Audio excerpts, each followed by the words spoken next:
বেশটা কমিয়ে দাও তো। সকলকে ইজ্জতের সাথে ঈমান আমলের সাথে হায়াতে তাইয়্যিবা আতা করুক, সকলে বলুন আমিন। আমার যে সমস্ত ভাইরা দূর দূরান্তে আশেপাশে এদিক ওদিকে ঘোরাঘুরি করছেন, আপনারা সকলে পবিত্র মাহফিলে এসে হাজির হন। বেশিক্ষণ আলোচনা হবে না, 11টার আগেই শেষ করে দেওয়া হবে। কারণ আপনারা জানেন যে আজ এই জলসায় আপনাদের মহব্বতে আসা। আজকে আমার ফাঁকা দিন, ছুটির দিন, রেস্টের দিন, কিন্তু আপনারা এমন ভাবে আত্মিকভাবে জড়িয়ে আছেন, আপনাদের কথাকে আমি ফেলতে পারিনি। তো যাই হোক, কিছুক্ষণ একটু আলোচনা করব। আমি ভাইকে বলছিলাম লাইভ টাইপ করো না, আজ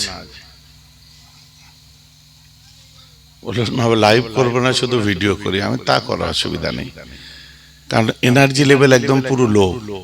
কারণ প্রতিদিন রাত্রি, মানে আমি সপ্তাহে 3 দিন জলসা করি, কিন্তু ইদানিং যে চাপ পড়েছে বুঝতে পারছেন, প্রত্যেক দিন বার হতে হচ্ছে, যার জন্য শরীর আর কুলিয়ে উঠছে না। অল্প কথায় একটু আপনাদের সাথে মত বিনিময় করে বিদায় নেব। সকলে তাড়াতাড়ি মাহফিলে চলে আসুন। আউযু বিল্লাহি মিনাশ শাইতানির রাজীম।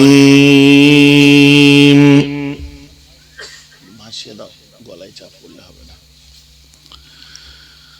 বিসমিল্লাহির রহমানির রহিম। الحمد لله كفى وسلام على عباده الذين اصطفى نحمده ونصلي ونسلم على رسوله الكريم أما بعد فأعوذ بالله من الشيطان الرجيم بسم الله الرحمن الرحيم إن الله وملائكته يصلون على النبي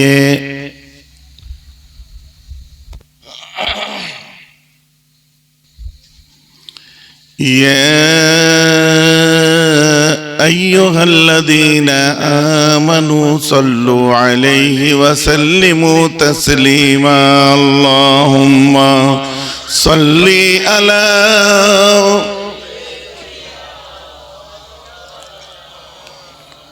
وعلى آله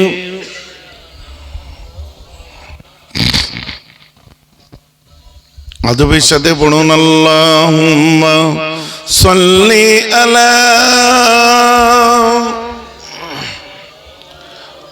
وعلى آل سيدنا مولانا محمد اللهم صل على سيدنا مولانا محمد وعلى آله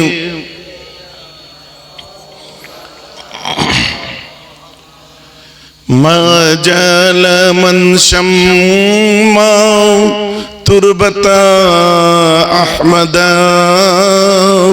الله يشم مدي الزمان قواليا صبت علي مصائب لو أنها صبت على الأيام سرنا لياليا اللهم صل على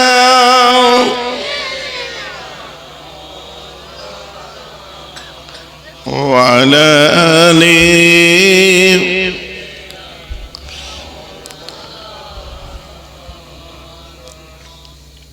মাশাআল্লাহ। সমবেত গুণী সুধী দিন দরদি আমার মুরব্বী চাচাজিগণ, বয়োজ্যেষ্ঠ আমার ভাইরা, সমবয়স্ক বন্ধু বান্ধবেরা, বয়সে ছোট আমার ছোট ভাইরা, স্নেহের কচিকাঁচা বাচ্চারা, আপনাদের সকলকে এই সুন্দর সময় অন্তর থেকে জানাই আন্তরিক শুভেচ্ছা, মোবারকবাদ, আসসালাম।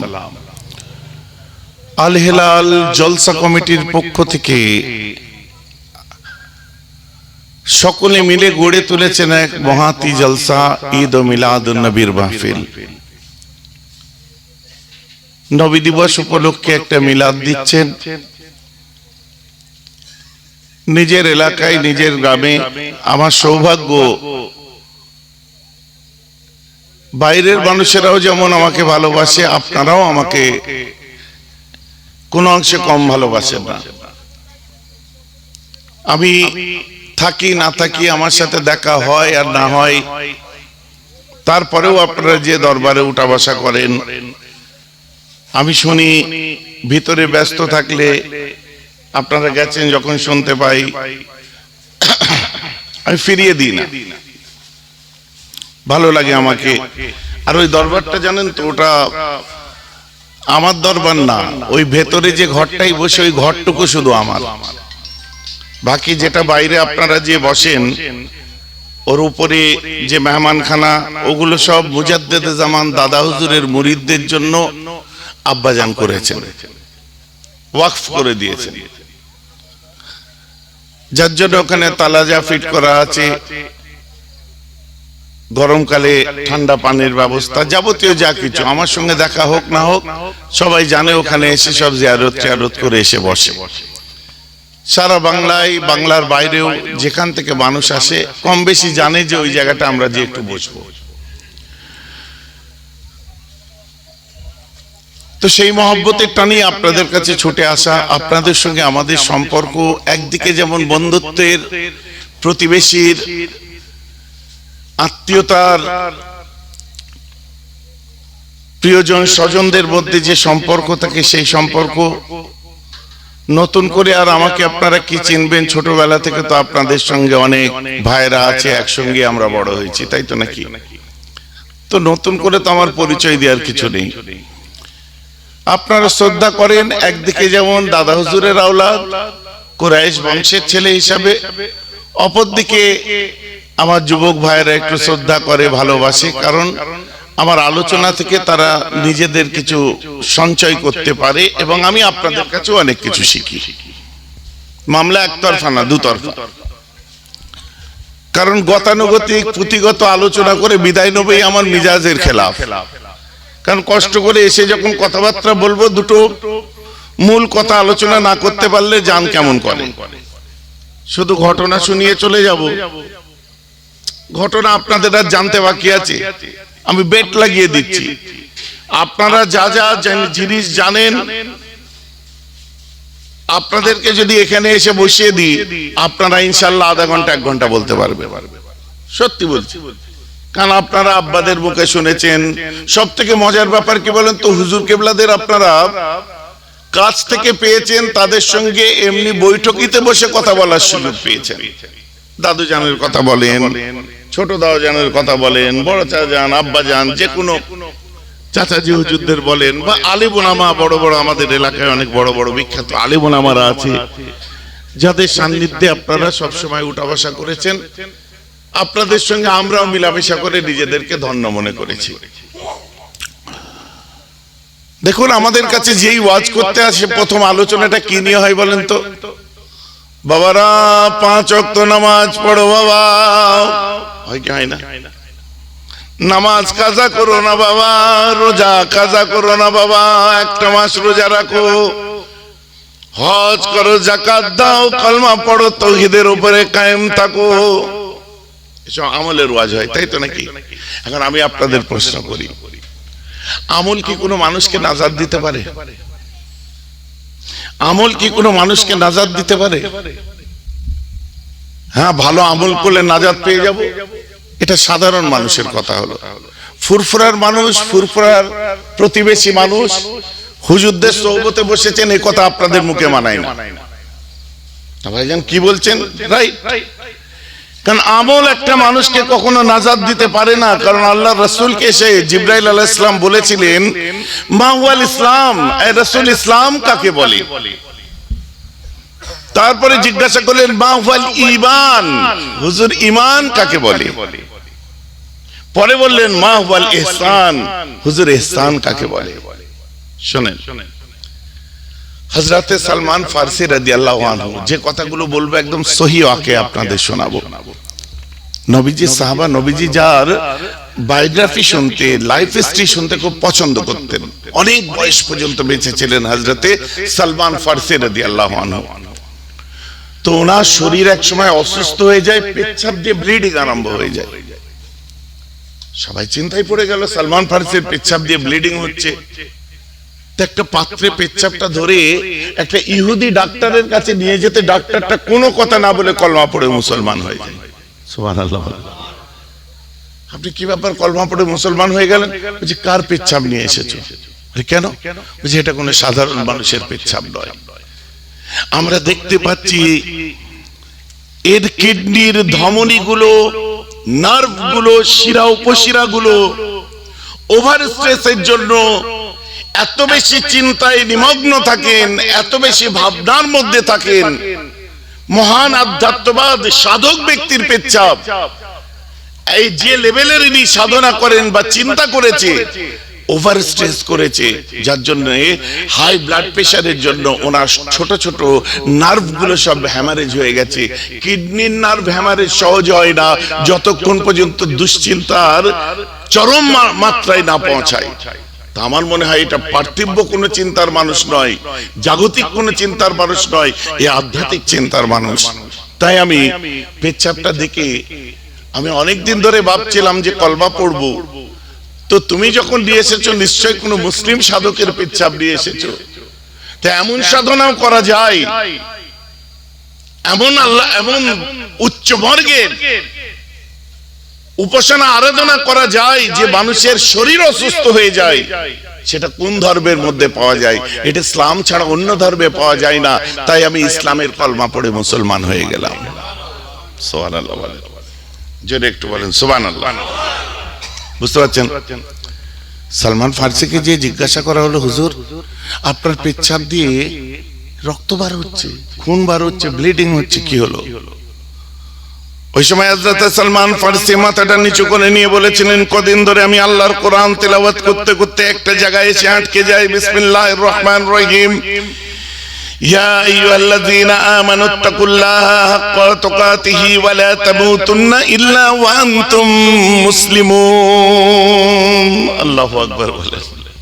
বলছি আমি আল্লাহর কোরআনের মধ্যে পড়তে পড়তে এমন একটা জায়গায় যাই যেখানে আল্লাহ বলছি ইয়া আইয়ুহাল্লাযীনা আমানুত্তাকুল্লাহা, এই ঈমানদার, তাকওয়া করনে ওয়ালা, আল্লাহকে ভয় করনে ওয়ালা। তুমি ততক্ষণ পর্যন্ত মরো না, ওয়ালা তামুতুন্না, অতক্ষণ তুমি মরো না, ইল্লা ওয়া আনতুম মুসলিমুন, তুমি যতক্ষণ না মুসলমান হতে পারছো। বলেন না সুবহানাল্লাহ। যতক্ষণ নামাজি হতে পারছো না, যতক্ষণ রোজাদার হতে পারছো না, যতক্ষণ হাজি হতে পারছো না, ওয়া আনতুম মুসলিমুন, যতক্ষণ তুমি ঈমানদার মুসলমান না হতে পারছো। এখন আপনি বলেন ইবাদতকে বলা হচ্ছে ইহসান। আল্লাহ রাসূলকে জিবরাইল আমিন বলছে, বুখারী খুলুন, হুজুর মা হুয়াল ইহসান? আমার নবী বলছেন আল ইহসানু আন তা'বুদুল্লাহা কাআন্নাকা তারাহু ফাইন লাম তাকুন তারাহু ফাইন্নাহু ইয়ারাক। ইহসান কি? ইহসান তো ইবাদত। মরিবের দরজার সামনে প্রতিদিন তুমি দাঁড়াবে, 5 টাইম দাঁড়াবে, মর্জি এলে দৌড় খুলবে, মর্জি এলে না খুলবে না। তুমি গোলাম, তোমার কাজ গোলামি করা। তুমি দরজার সামনে প্রতিদিন দাঁড়াবে, তুমি তাকে দেখতে পাচ্ছ এটা মনে করবে।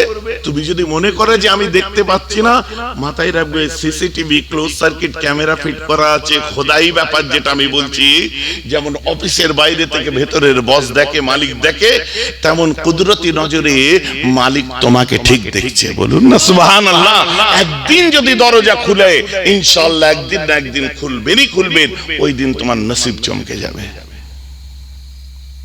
এটা হলো ইবাদত। কিন্তু ইবাদতের আগে কি বলে হুজুর? মা ওয়াল ঈমান, ঈমান কাকে বলে? আমার নবী বলছেন আল ঈমান বিল ইতিকাদ, ঈমান লুকিয়ে আছে তোমার আকীদার মধ্যে। এটা আবার কি কথা হলো? ঈমান, আমার নবী বলছে আল্লাহকে আল্লাহ বলে মানো। আমানতু বিল্লাহি, তুমি আল্লাহর উপরে ঈমান এনেছো? হ্যাঁ এনেছি। ও মালায়েকাতিহি, ফেরেশতার উপরে এনেছো। ও কুতুবিহি ওয়া রুসুলিহি ওয়াল ইয়াউমিল আখির ওয়াল কদরি খাইরিহি ওয়া শাররিহি বিনাল্লাহি তাআলা ওয়াল বাস বাদাল মাউত, তুমি বলেছো? হ্যাঁ বলেছি। হুজুর আমি আল্লাহকে আল্লাহ বলে বেরিয়েছি, আমি ঈমানদার। আমি রাসূলকে রাসূল বলে বেরিয়েছি, আমি ঈমানদার। আমার নবী বলছেন না, আল ঈমান বিল ফিল ইতিকাদ, ঈমান আল্লাহকে আল্লাহ বলে মেনেছো তার জন্য তুমি ঈমানদার নয়। কথাটা আমার বুঝতে পাচ্ছেন তো নাকি? আপনি বলেন ইয়া আল্লাহ, আল্লাহকে আল্লাহ বলে মানলে ঈমানদার নয়? আরে রাসূলকে রাসূল বলে মেনেছো বলে তুমি ঈমানদার নয়। আমার নবী বলছে আল্লাহকে আল্লাহ বলে মানার কায়দা, আকীদা, পদ্ধতিটা যদি সঠিক হয়, নবীকে নবী বলে মানার কায়দা, পদ্ধতিটা যদি সঠিক হয়, তবেই তুমি মুসলমান। আমি ডেমনস্ট্রেশন দিতে পারি আপনাদের, ঘাবড়াবেন না। আমি কিচ্ছু বলবো না, আপনারা কিন্তু ফুরফুরার মানুষ, ফুরফুরার দাদা হুজুরের প্রতিবেশী, এই জবাব আপনাদেরকে দিতে হবে।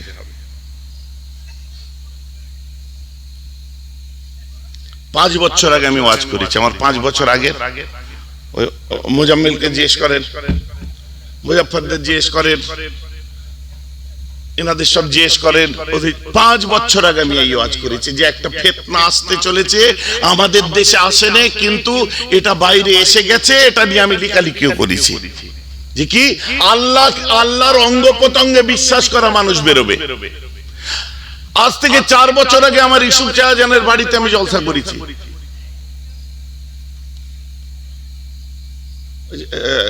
জুনায়েদের বাড়িতে যে জলসাটা, ওই জলসাতেও আমি বলেছি একটা দল বার হতে চলেছে, যেটা আমাদের এখানে এখনো লঞ্চ হয়নি, আসবে। ওটার নাম হলো মুজাসসিমা। আল্লাহর চেহারা, হাত, মুখ, কোরআনে যেখানে বলা হয়েছে যে আল্লাহ যে কুল্লু মান আলাইহা ফান ওয়া ইয়াবকা ওয়াজহু রাব্বিকা যুল জালালি ওয়াল ইকরাম, কি বলছে? কুল্লু মান আলাইহা ফান, সবকিছু ধ্বংস হয়ে যাবে, ওয়া ইয়াবকা, বাকি থাকবে ওয়াজহু রাব্বিকা, তোমার রবের। ওয়াজহুন মানে চেহারা, সরাসরি চেহারার মানে নিয়েছে যে আল্লাহর চেহারা আছে, কোরআনে আছে। হাসা আল্লাহ সিফাত, আল্লাহর হাত আছে। আশ্চর্য হওয়া আল্লাহর একটা গুণ। আল্লাহ বসে আছে আরশে পা ঝুলিয়ে, আল্লাহর পায়ের পাতা আছে, আল্লাহ উপরে আছে, দিক নির্ণয় করছে। আপনারা বলেন আল্লাহর আকারাকৃতি আছে? এখন যদি বলেন কোরআন পাকে, তাহলে এগুলো বলেছে আল্লাহর চেহারা আছে, আল্লাহর হাত আছে, ইয়াদুল্লাহি ফাওকা আইদি, আল্লাহর হাত আছে বলা হচ্ছে। তাহলে এগুলো কি ইমাম বুখারী রাহমাহুল্লাহ, ইমাম আযম আবু হানিফা রাহমাহুল্লাহ, এমনকি আল্লাহ রাসূলের সাহাবা, রাইসুল মুফাসসিরিন হযরত আব্বাস রাদিয়াল্লাহু আনহু, হযরত আলী কারামাল্লাহু ওয়াজহু, হযরত ওমর ফারুক, উসমান আলী, সিদ্দিক আকবর রিদওয়ানুল্লাহি তাআলা আলাইহিম আজমাইন, ইনাদের সকলের মত হচ্ছে যেখানে আল্লাহর হাত, আল্লাহর মুখ, আল্লাহর চেহারা, আল্লাহর পা, আল্লাহর হাসি, আল্লাহর চোখ বলা হয়েছে, এগুলোর অর্থ দুটো নিয়েছে। একটা আমাদের এই ক্ষেত্রে দুটো আকীদা, দুটো আমরা মেনে চলি, একটা তাফওয়ীদ, একটা তাওয়ীল। এই আকীদাটা নিয়েছে কি আল্লাহর অস্তিত্বটা বজায় রয়ে যাবে, চেহারার অর্থ মিলকিয়াত, অস্তিত্ব দেওয়া হয়েছে। জোরে বলুন না সুবহানাল্লাহ। আর এরা সরাসরি কোরআনের তরজমা বার করে বলছে আল্লাহর মুখ আছে, হাত আছে, আল্লাহ অঙ্গ প্রত্যঙ্গে। আল্লাহ বলছে ওয়াহদাহু লা শারীকা লা, আমি আল্লাহ এক, আমার কোনো শরীক নেই। এখন যদি কেউ এটা মানে, আমি শুনিয়ে দিচ্ছি, শুনুন।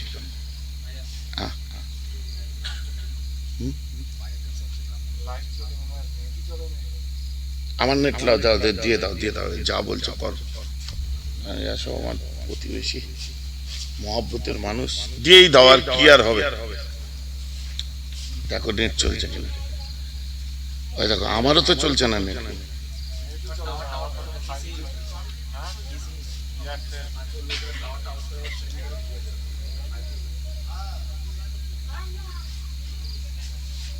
শোনাতে পারলাম না গো, আর টাওয়ার এসে গেলে শুনিয়ে দিচ্ছি, বুঝতে পেরেছেন? এইসব ফিতনা আমাদের কাছে আসছে। এখন আপনি বলেন এখন আল্লাহকে আল্লাহ বলে মানি, যেখানে কোরআনে আল্লাহর চেহারা আছে, আমি যদি চেহারা আছে বলে মানি তাটা কি ইমানদার হলো? যেখানে হাত আছে বলছে আল্লাহ।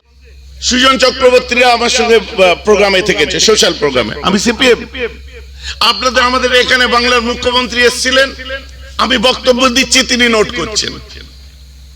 আমি টিএমসি, নওশাদ আব্বাস এরা আমার পাশে বসে আমার কত সবাই থেকেছে, আব্বাস বিশেষ করে। আমি আইএসএফ, কথাটা আমার বুঝতে পারছেন না? আমি তো সবাইকে ভালোবাসি, আমার বক্তব্য শুনতে সব দলের মানুষ বসে। ভাইজান কথা বুঝতে পারছেন? এবার যে দলের যে নেতাটা ভালো কাজ করে সে ভালোটাকে ভালো বলি, যে খারাপ বলে সেটা পছন্দ করি না। সেটা যে কোনো দলের হতে পারে। কথা পরিষ্কার তো নাকি? তো এইখানে ঠেসে টুসে কোনো, আমি জমিয়তে উলামায়ে বাংলা আসাম করি, এটা প্রথম আপনার মাথা থেকে মাথার মধ্যে ঢুকাতে হবে। আর এটা ছেলে খেলা সংগঠন বেরাবের নয়, আর ঘর বয়ে বয়ে কাউকে বলতে আসিনি সদস্য হও, কারণ এই সংগঠনটা আমার দাদা হুজুর করেছিলেন। এই সংগঠনটা বড় হুজুর পীর কেবলা দাদা হুজুরের পরে সভাপতি ছিলেন। এই সংগঠনের সেক্রেটারি ছিলেন সেজ হুজুর পীর কেবলা। এই সংগঠনের সহ সভাপতি ছিলেন আল্লাহ রুহুল আমিন রাহমাতুল্লাহ। 1926 সালের সংগঠন জমিয়তে উলামায়ে বাংলা আসাম। আমি দাদা হুজুরের সংগঠন করি। আমার ফুরফুরার উপরে যখন রাজনৈতিক তকমা লাগে তখন আমার কর্তব্য হয়ে যায়, যেহেতু আমি দাদা হুজুরের সংগঠন করি, আমি সেই নুন খাই নেমোখারামি তো করতে পারবো না। আমি যে দাদা হুজুর করি, তার জন্য দাদা হুজুরের ফুরফুরার জন্য আমি হক কথাগুলোকে বলি। ইদানিং বলতে আরম্ভ করেছি, তখন কোন দলের মানুষকে খারাপ লাগছে? আমি আপনাদের প্রশ্ন করি, এই ফুরফুরা আপনাদের ভালো লাগছে না আগের ফুরফুরাটা ভালো লাগতো? আনসার সহজ, সবাই ওই একই মত না। এখন যে রাজনৈতিক ঠেলাঠেলি ঘষাঘষি, এটা না, ওই আগের ফুরফুরাটাই আমাদের। কথা বুঝতে পারছেন কি পারছেন? তো আপনার মনের কথাটাই তো আমি বলছি, আপনার মনের কথাটাই তো আমি বলছি। আর আমি বললে টিএমসি যে করে তাকে খারাপ লাগতে পারে, কারণ সে টিএমসি করে বলেই খারাপ লাগছে। আইএসএফ কেউ করলে তাকে খারাপ লাগতে পারে, কারণ সে আইএসএফ করে বলেই খারাপ লাগছে। কংগ্রেস কেউ করলে তার খারাপ লাগতে পারে, কারণ সে কংগ্রেস করে তাই। কিন্তু আমার বক্তব্য হচ্ছে, বসিরহাটের খোবায়েব যদি কংগ্রেস হয়ে থাকে, বসিরহাটটা কংগ্রেসের নয়, বসিরহাটটা আল্লামা রুহুল আমিন সাহেবের। ফুরফুরার কাসেম সিদ্দিকী, নওশাদ সিদ্দিকী, আব্বাস সিদ্দিকীরা, আরো আর বলবো না, ঘষাঘষি সিদ্দিকী সব আছে, এনারা যদি কোনো পার্টির মতো করে চলে, তো ফুরফুরা টিএমসি নয়, আইএসএফ এর নয়, ফুরফুরাটা দাদা হুজুরের। বলুন না সুবহানাল্লাহ। তো কেউ টিএমসির জন্য চিৎকার করছো, খারাপ লাগছে। কাউকে যদি সেই আইএসএফ এর জন্য খারাপ লাগে, কাউকে যদি কংগ্রেসের জন্য খারাপ লাগে, আমাকে তো দাদা হুজুরের জন্য খারাপ লাগবেই, কারণ আমি যে তার সংগঠনটা করি। আমার কথায় লজিক আছে না? তো সঠিক কথাটা বলি, নওশাদের ভালো কাজ ভালো বলি। কথা বুঝতে পারছেন? টিএমসির কোন লিডার ভালো কাজ করলে ভালো বলি, সিপিএম এর লিডার ভালো কাজ করলে ভালো বলি, কংগ্রেসের লিডার ভালো কাজ করলে ভালো বলি, যাদের যেটা ভালো বলি তো। কিন্তু ওয়াজের মজলিসে এসে 2026 লক্ষ করে বক্তব্য দিই না। কথাটা আবার বুঝতে পারছেন কি পারছেন না? 2026 মাথায় রেখে বক্তব্য দেবো, আমার এই জিনিস আমি মাফ করবেন, আমি পারবো না। কারণ আমার কোনো পলিটিক্যাল বেস নেই। আজ বহু দাদা বহু নেতা, আপনারা ফুরফুরার মানুষ, আপনাদের নতুন করে বলবো না। এই হাতের তলায় এসে আজকে অনেক বড় বড় জায়গায় যে চিৎকার করে ভাষণ দিচ্ছে, আপনারা তার সাক্ষী। কথাটা বুঝতে পারছেন? কিন্তু আমাকে এই বান্দাকে দেখেন, যে জায়গায় ছিলাম ওই একই জায়গায় আছে, নট নরণ চরণ। কারণ মুজাদ্দেদে জামানের আদর্শ যেটা আমার মাথার মগজের মধ্যে ঢুকে আছে, এর বাইরে আমি কিছু ভাবতে পারি না। আর বাবাটা বোধহয় আমার জন্য ঠিকও হবে না, ঠিক আমার ব্লাডকে শুট করবে না। আমার শরীরে শিরা উপশিরায় ওঠা হজম হবে না। দ্যাটস ওয়াই এই যে আমাদের নারে তাকবীর, আল্লাহু আকবার, ফুরফুরা সিলসিলায় ফুরফুরা শরীফ জিন্দাবাদ, দাদা হুজুর কেবলা জিন্দাবাদ। আমি বেট লাগিয়ে বলছি, মুরব্বিরা আর কিছু কিছু ভাইয়েরা ছাড়া দাদা হুজুরের সিলসিলার মূল নীতি জানি না আমরা। কোথায় রাত্রে এসে গাঁজা মাজা খেয়ে টানতে টানতে এসে শুয়ে পড়লো, পরের দিন সকালে উঠে ফুরফুরা শরীফ জিন্দাবাদ। কোথায় হেটায় সেটাই যে পলিথিন ছেড়ে চুষে পেটে ভরে নিয়ে এইদিকে একটা পা ওদিকে একটা পা, হাসছো কি? সকালবেলায় উঠে দাদা হুজুর কেবলা জিন্দাবাদ। তারা তো হই হই করবে, মুখরোচক খোরাক চাই তারা। আমার তো সেই মানুষ চাই না, আমার তো চাই ইন্টেলেকচুয়াল মানুষ। 100টা ভেড়া নিয়ে আমার কোনো লাভ নেই, আমার 10টা শের দরকার আছে। সুবহানাল্লাহ বলবেন না? আর আলহামদুলিল্লাহ 10টা শের আছে বলেই আজও পর্যন্ত মেহরাব সিদ্দিকী সাহেব জিন্দাবাদ হচ্ছে। ভাইজান আমার কথা বুঝতে পারছেন তো? অতএব আমরা এই যে মূল নীতির যে কথাগুলো বলবো, এগুলো বলার আগে ঢেঁসা ঢেঁসি ঘষা ঘষি আরম্ভ হয়ে যায়। তাহলে বলতে হবে না? বলতে হবে। শোনেন আপনারা, বাদ দিন দুনিয়াবি সব দুনিয়াদারি।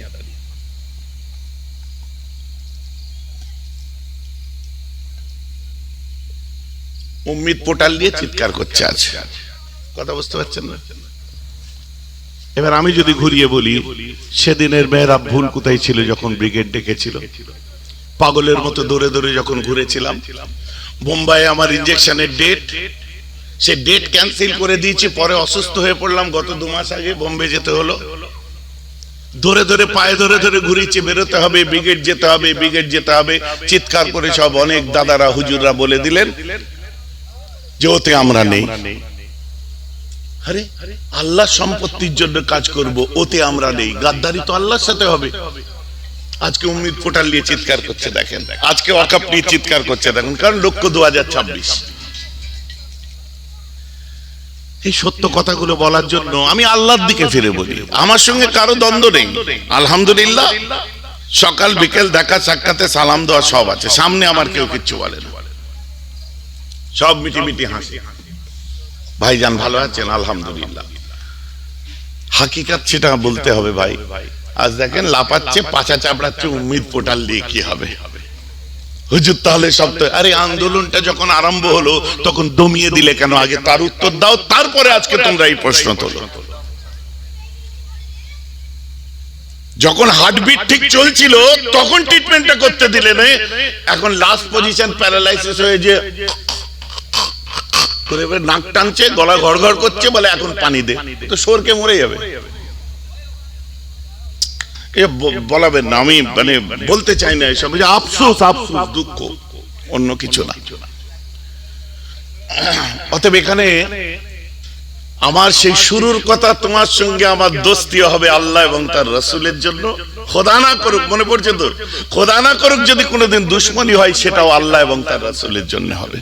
তা আমি আমার জায়গায় তো একই আছি। আজ 10 বছর আগের বক্তব্য আমার যে আজও সেই। তা আমি মুখে বলিনি, আমি কাজে কর্মে করি। যেটা ভালো লাগে না আল্লাহ রাসূলের ওই ডায়ামিটারে ফেলে আমি বিচার করে, সরে এসো বাবা, দরকার নেই।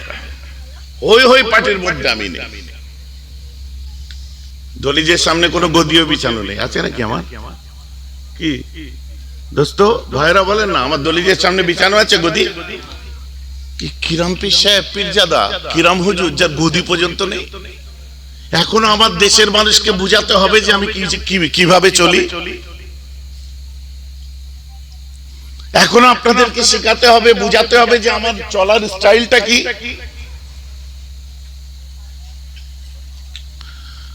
যাক আমার মুসলমান ভাইরা, ওসব দুঃখের কথা পরে আলোচনা হবে। মূল নীতিগুলো আমাদেরকে আলোচনা করতে দেওয়ার আগে এমন ঘেঁচাঘেঁচি করে মাইন্ড ডাইভার্ট করে দেয় যে ছেলেগুলোকে আর তৈরি করা যায় না। এসে মধ্যে থেকে আলে হাদিস থাবা মেরে দেয়, লে সামলায় বেরিয়ে যাল, যেটা নয় সেটা আরম্ভ করে দেয়। কি হলো সব নেট চলে না কেন? শোনেন শোনেন, আল্লাহকে আল্লাহ বলে মানার নাম ঈমান নয়, আমি বলেছিলাম আগে। কারণ আল্লাহর যদি অঙ্গ প্রত্যঙ্গে বিশ্বাস করি তাহলে কি হবে? ঈমান চলে যাবে। তো সেই দল বার হয়ে গেছে মুজাসসিমা, যেটা আহলে হাদিসদেরই একটা ভাই। এখন এরাই সেই দলে নাম লিখিয়েছে। দেখবেন এদের আলেমরাই এই সব আলোচনা, কোরআনের আয়াত তুলে, নাম্বার ধরে, হাদিস তুলে এরাই আলোচনা করছে। দ্বিতীয় নম্বরে বলেছিলাম রাসূলকে রাসূল বলে মানার নাম ঈমান নয়। রাসূলকে রাসূল বলে মানার পদ্ধতিটা যদি তোমার সঠিক হয় তবেই তুমি মুমিন, তুমি ঈমানদার। বললেন ভাইজান এমন কেন বলছেন? আমার নবী বলছেন, আপনার তিরমিজি শরীফ খুলুন, ইমাম তিরমিজির লেখা 3টে কিতাব আছে। একটা সৈয়দ তিরমিজি, জামে তিরমিজি, একটা হলো সুনানে তিরমিজি, আর একটা শামাইলে তিরমিজি। তিরমিজি শরীফ খুলুন, সুনানে তিরমিজির মধ্যে আমার রাসূল পরিষ্কার ভাষায় লিখে দিচ্ছেন, বনি ইসরাঈলদের মধ্যে 72টা দল হবে ফি মিল্লাতি, আমার মিল্লাতের মধ্যে। কে বলছেন? নবী। ফি মিল্লাতি, ফি মানে মধ্যে, মিল্লাহ মিল্লাতুন মানে হচ্ছে দল, ফিরকা, মিল্লাতি আমার মিল্লাতের মধ্যে মানে মুসলমানদের মধ্যে 73 মিল্লাত, 73টা দল হবে। কুল্লুহুম ফিন্নার, সবগুলো জাহান্নামে যাবে।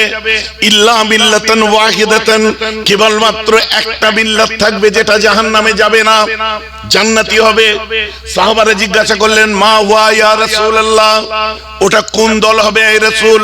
আমার নবী বললেন, মা আনা, যার মধ্যে আমি, আলাইহি, আমার সুন্নাত হবে, ও এবং আসহাবি, দল জামাত হবে। বলেন না সুবহানাল্লাহ। ওটা সুন্নাত ওয়াল জামাত হবে। একমাত্র এই সুন্নাত ওয়াল জামাত দলটাই আমার সাথে জান্নাতে যাবে। বুঝা গেছে? এখন সবাই বলছে আমরা আহলে সুন্নাত ওয়াল জামাত, কি হবে? এর উত্তর কি? সবাই বলছে আমরা আহলে সুন্নাত ওয়াল জামাত। আহলে সুন্নাত ওয়াল জামাতের আলামত কি? আহলে সুন্নাত ওয়াল জামাতের আলামত হচ্ছে আমার নবীর কথাগুলো মানা। আমার নবী বলে গেলেন, আমি তোমাদের কাছে যাওয়ার আগে রেখে গেলাম আমার সুন্নাতকে, রেখে গেলাম ওয়া সুন্নাতে খুলাফায়ে রাশিদিন, খুলাফায়ে রাশিদিনদের সুন্নাতকে রেখে গেলাম, ওয়াল মাহদিয়িন, তারপরে ওলি আউলিয়া যারা মাহদিয়িন আছে, তাবেঈ, তবে তাবেঈন, আমি তাদেরকে রেখে গেলাম। বলুন না সুবহানাল্লাহ। আমার নবী কি বলছেন? তোমাদের উপরে কি রেখে গেলাম? আমার সুন্নাত, সুন্নাতে খুলাফায়ে রাশিদিন মানে খুলাফায়ে 4 খলিফা এবং সাহাবাদের সুন্নাত, ওয়াল মানে সাহাবাদের পরে আর তো সাহাবা হবে না, ওয়াল মাহদিয়িন, ইমাম আজম আবু হানিফা, সুফিয়ান সাউরি, আব্দুল্লাহ ইবনে মুবারক, ইমাম ইউসুফ, ইমাম মুহাম্মদ। এক কথায় আমার নবী বললেন, তোমাদের কাছে আল্লাহ ওয়ালাদের, আল্লাহ ওয়ালা মাহদিয়িন, চরম হেদায়েত প্রাপ্ত যারা আল্লাহর রাসূলের সাহাবাদের কাছ থেকে শিখেছে এবং তাদের ফলোয়ার যত আল্লাহ ওয়ালা এসেছে, তোমরা তাদের সুন্নতকে ফলো করবে। বলেন না সুবহানাল্লাহ। এটা হাদিস বলেছি তো নাকি? এটা কাটতে গেলে মহা মুশকিল। কদিন ধরে দেখেছেন আমি বক্তব্য দিচ্ছিলাম, এই গত বছর খুব বক্তব্য ফুড়ুং ফুড়ুং কমেন্ট আসতে আরম্ভ হচ্ছিল, কমেন্ট করছিল সব এই সেই, কারণ নাগালের মধ্যে বক্তব্য ছিল। তাই এ বছরের বক্তব্য দেখুন কমেন্ট নেই, খালি ভিউয়ার বাড়ছে। কি গো, এবারে কমেন্ট নেই কেন বলে? সব মাথার উপর দিয়ে যাচ্ছে, টোটাল বাউন্সার দিচ্ছি আমি। কারণ সাধারণ মানুষ বুঝতে পারছিল, বুঝে নিজের মতো বিচার করছিল, লেভেলটাকে আরো উঁচুতে তুলে দিয়েছি, এদের মাথার উপর দিয়ে পার করছি। এখন খালি লিখছে মাশাআল্লাহ, ভাইজান জিন্দাবাদ। লক্ষ্য করে ইদানিং করে জলসা শুনে নিন কি আমি বলেছি, আকাশ পাতাল কিছু না। এই আলোচনাগুলোই কি? ওয়াল মাহদিয়িন, তোমরা মাহদিয়িনদের সুন্নাতকে ফলো করবে, খোলাফায়ে রাশিদিনদের সুন্নাতকে ফলো করবে। তাহলে সবাই নিজেদেরকে আহলে সুন্নাত ওয়াল জামাত বলে দাবি করে, তাহলে আহলে সুন্নাত ওয়াল জামাত তুমি চিনবে কি করে? নিশ্চয় ওরা আহলে সুন্নাত ওয়াল জামাত নয় যারা আমাদেরকে এসে বুঝিয়েছে কখনো না কখনো, বা মোবাইলের মধ্যে আমরা দেখছি, সোশ্যাল মিডিয়ায় দেখছি, তাদের বক্তব্য শুনছি। বক্তব্য কি বলছে? আমার রাসূল বলছে, হুজ্জাতুল বিদার সময় বললেন, আমি তোমাদের জন্য দুটো জিনিসকে রেখে গেলাম, একটা হলো আল্লাহর কোরআন, দ্বিতীয়টি হলো আমার হাদিস। শুনেছেন না? এটা শুনেছেন? সবাই শুনেছেন? 100 জন দেখবেন ওই লেভেলের মাওলানা শুধু এই কথাটা বলে, আমার যুবক ভাইদের মাথায় ঢুকিয়ে দিতে চাই, কিন্তু জ্ঞানীগুণী ছেলেদের মাথায় ঢোকে না। কি বলে দুটো জিনিস। সত্যি তো কোরআন আর হাদিস রেখে গেছে, তাই তো? আমি দায়িত্ব নিয়ে বলছি আমার নবী এরকম কথা বলেননি। না হাদিস আছে, কি হাদিস আছে পড়ে শোনা আমায়। এর পড়ে শোনা বলছি, কি কমেন্ট করবে এখন ভাইজান? কথা বুঝতে পারছি? হ্যাঁ, আমার নবী কথাটা বলেছেন। কি বলেছেন? আমি তোমাদের কাছে দুটো জিনিসকে রেখে গেলাম। সে দুটো জিনিস কি? একটা হচ্ছে কিতাবুল্লাহ, আল্লাহর কিতাব কোরআন শরীফ, ও সুন্নতে রাসূলিহি, এবং তার নবীর সুন্নতকে রেখে গেলাম। বলেন না সুবহানাল্লাহ। তাহলে কোরআন আর সুন্নাহ দুটো জিনিসকে রেখে গেলেন। এখন এই সুন্নাহকে বলছে হাদিস। সুন্নাত আর হাদিস তো এক নয়। আম মানুষের জন্য হাদিস যেটা সুন্নত ওটাই, আম মানুষের জন্য হাদিস যেটা সুন্নত ওটাই। কিন্তু একটা আলেমকে জিজ্ঞাসা করুন, ওদের প্রশ্ন করা হয়েছে যখন দাওরায়ে হাদিস করে, খতমে বুখারীতে ওদের প্রশ্ন হয়। একটা আলেমকে জিজ্ঞাসা করুন, যখন ও টাইটেল পাস করে ওদের প্রশ্ন আসে, মাল ফারকু বাইনাল হাদিস ওয়া সুন্নাহ, হাদিস আর সুন্নাতের মধ্যে তফাৎ কি? তাহলে নিশ্চয়ই দুটো এক নয়, তাই জন্যই তফাৎ জিজ্ঞাসা করা হয়। শোনেন, বুখারী থেকে আমি কোট করছি, মুসলমান, আমার রাসূল দিন দুনিয়ার বাদশা আম্মা আয়েশা বর্ণনা করছেন, আমার রাসূল দিন দুনিয়ার বাদশা আরামের ঘুমে শুয়ে আছেন, ঘুমিয়ে আছেন, রাত্রিতে বেঘোরে ঘুমাচ্ছেন। আমার রাসূলের নাক মোবারক থেকে শব্দ আসছে, স্নোরিং হচ্ছে। মানে আমরা যেটা আমাদের ক্ষেত্রে বলে থাকি কি, নাক ডাকা, তাই তো নাকি? কিন্তু নবীর ক্ষেত্রে নবী নাক ডেকে নাউজুবিল্লাহ এরকম কথা বলতে আমাদের খারাপ লাগে।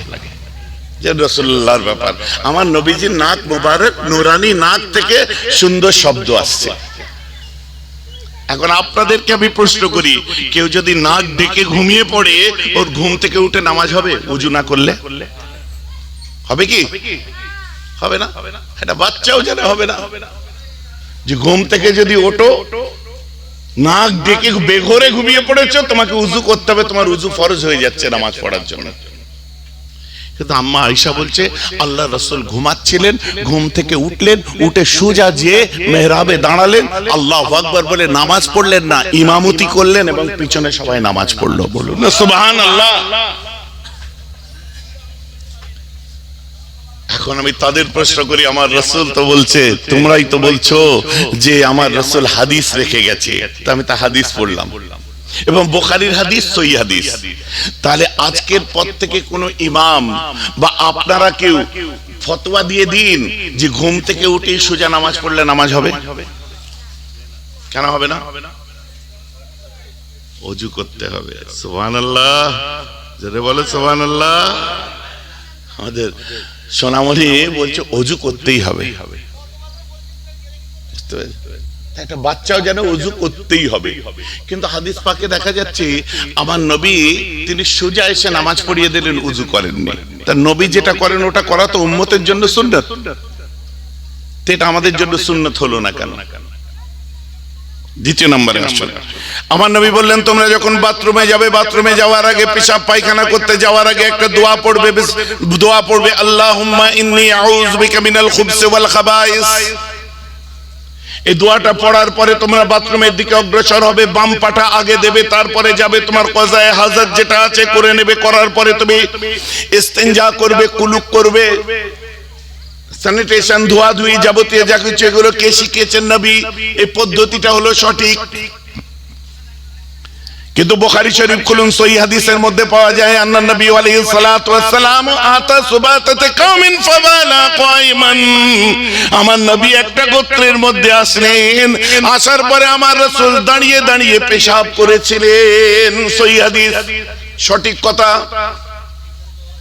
বুখারীর হাদিস, নবী দাঁড়িয়ে পেশাব করেছিলেন।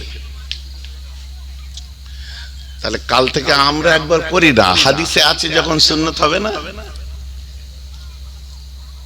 تغسله عليا ويصب الماء فلما رأت فاطمة أن الماء لا يزيد الدم إلا كثرة فأخذت كتة من هسير وأخرقتها وألصقتها فاستمسكت الدم।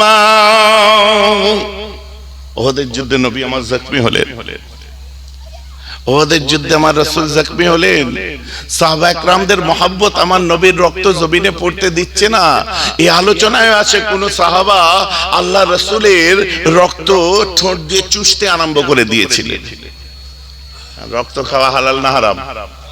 জোর করে বলুন তো। আপনাদেরও লেগে গেলে রক্ত চুষে খান না? ভাইজান আমার কথা বুঝতে পারছেন তো নাকি? এভাবে বলতে থাকলে রাত কেটে যাবে আর আমি বলছি না। এখন আপনারা বলুন, দাঁড়িয়ে পেশাব করা কি সুন্নাত? তাহলে ওটা হলো হাদিস। আর নবী যে তরিকায় পেশাব করতে বললেন ওটা হলো সুন্নাত। এখন আপনারা বলুন, নবী আমাদের জন্য হাদিস রেখে গেছেন না সুন্নাহ রেখে গেছেন? আরে জোরে বলুন না সুবহানাল্লাহ। ভাইজান ক্লিয়ার হয়ে গেল তো? নবী আমাদের জন্য সুন্নাতকে রেখে গেলেন, তাই বলছেন তোমাদের কাছে কিতাবুল্লাহ, আল্লাহর কিতাব ও সুন্নতে রাসূলি, আর তার নবীর সুন্নতকে রেখে গেলাম। পৃথিবীর যত সুন্নাত আছে সব সুন্নাত হলো হাদিস, কিন্তু সব হাদিস সুন্নাত নয়। বোঝা গেছে তো নাকি? তারকুল উযুয়ে মিম্মা মাসাতাহুন নার, বুখারী শরীফ, যে তোমরা উযু করে গরম জিনিস ছোঁবে না। কে নবী বলছে? হাদিসের নিরিখে সহিহ হাদিস। অপর হাদিস আমার নবী বলছেন আখিরুল আমরাইন তারকুল উযুয়ে মিম্মা মাসাতাহুন নার। শেষ হুকুমটা কি ছিল? গরম জিনিস ছোঁও, উযু ভাঙবে না। এটাও সহিহ হাদিস। এখন কোনটা নেবেন? একদল ছোঁবে না, একদল ছোঁবে, দুটি সহিহ হাদিস। তাই ওখানে প্রথম যে হাদিসটা এসেছিল যে গরম জিনিস ছুলে উযু ভেঙে যাবে, ওই হাদিসটা ওর উপরে নাসেখ মানসুখের ফতোয়া আসলো, ওটা রহিত হলো, ওটা ওই পর্যন্ত স্তব্ধ হয়ে গেল। শেষ জীবনে আমার নবী যেটা আমল করলেন ওটাই সুন্নত হিসাবে রয়ে গেল। বলুন না সুবহানাল্লাহ। তো হাদিস আর সুন্নত কোনোদিন এক নয়। তো আমাদের যে বুঝাই না, নবী যে হাদিস রেখে গেছেন, হাদিস রেখে যাননি, আমার নবী তার সুন্নাহকে রেখে গেছে। কথা বুঝতে হচ্ছে? আমার নবী তার সুন্নাতকে রেখে গেছেন আমাদের কাছে। আমরা সুন্নাতকে পালন করি, আমরা হাদিস পড়ি জানার জন্য, অবগতির জন্য। কারণ আমার নবী যে জায়গাটায় এসে দাঁড়িয়ে পেশাব করেছিলেন, ওখানে বসলে কাপড় নাপাক হয়ে যেত, এত জোরে প্রেসার এসেছিল, বেগ লেগেছিল, আমার নবীজির পেশাব করা জরুরি হয়ে গেছিল। কিন্তু এমন একটা আবর্জনাময় জায়গা যেখানে বসলে কাপড় নাপাক হয়ে যাবে, হালাতে মাজুরিতে একটা অ্যাক্সিডেন্টলি আমার নবীকে বাধ্য হয়ে দাঁড়িয়ে পেশাব করতে হয়েছিল। এটা হাদিসে ঘটনা আছে, আমরা পড়লাম। আমাদের আমল করা যাবে না, আমল ওটার উপরে করব নবী যেটা আমাদের ভুলে গেছে। বলেন না সুবহানাল্লাহ। তারপরে আছে আমার নবী কি বলছেন? ওয়া সুন্নাতে খুলাফায়ে রাশিদিন। এইবারে দেখুন, চিনতে পেরে যাবেন। আচ্ছা, এখানে কারো গলায় তাবিজ আছে? মাশাআল্লাহ, তাবিজ আছে তো নাকি? তাবিজ আছে। এখন গলায় তাবিজ দেখলেই কি বলে? আরে আমাদের অন ক্যামেরা বলছি, ফুরফুরা সিলসিলার কোন জিনিস লুকিয়ে রাগ ঢাক করে চাপা দিয়ে নেই গো। হ্যাঁ, আমরা তাবিজ দিই। আমরা নয়, উলামারা দিয়েছে, ইমামরা দিয়েছে, তবে তাবিঈরা দিয়েছে, তাবেঈনরা দিয়েছে, সাহাবারা দিয়েছে। জোরে বলুন না সুবহানাল্লাহ। দলিল দিচ্ছি। এখন হুট করে গলায় তাবিজ দেখলে নতুন ওই সব ইসলাম শিখতে বসেছে, দেখে কি বলে? হ্যাঁ, শিরক, গরুর ঘন্টা দিয়েছে, শিরক বলে, কি বলে না? বলে কি বলে না? হ্যাঁ, টাওয়ার লাগিয়েছে। তাবিজ নেই, কথাটা হচ্ছে তাওয়িজ। কথা বুঝতে পারছেন তো? বলে শিরক, বুঝতে পারছেন তো নাকি? যারা শিরক বলছে তারা কোন জায়গায় রুকে গেছে? তারা কিন্তু পরেরটা মানলো না, এখন বুঝতে পারবেন।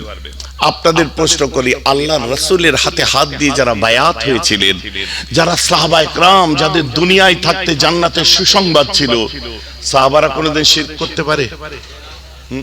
তিরমিজি শরীফ খুলুন।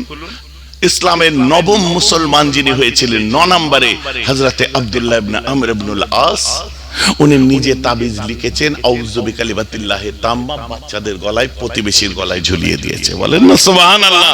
কোড ফর্ম তিরমিজি, as-সাইয়্যিদ তিরমিজি। হারকিউলিস বডি আগে বলা হতো না, বাপরে তোকে ঠান্ডা লাগছে না, বাপরে তোর কি হারকিউলিস বডি নাকি, বলতো না? হারকিউলিস কি?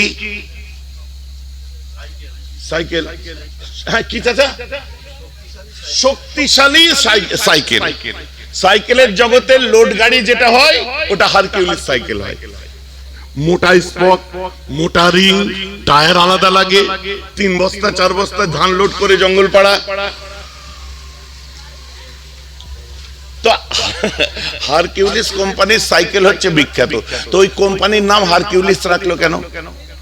কারণ পৃথিবীর বুকে একটা শক্তিশালী রাজা ছিল, বাদশাহ সম্রাট ছিল, যার নাম হচ্ছে হারকিউলিস। ইনি কোথাকার রাজা ছিলেন? আরব থেকে উত্তরে চলে যান, আরব থেকে উত্তরে চলে যান সিরিয়া, যেটা ইসলামিক নাম হলো শাম। শাম থেকে উত্তরে চলে যান তুরস্ক, যেটাকে টার্কি বলা হয়।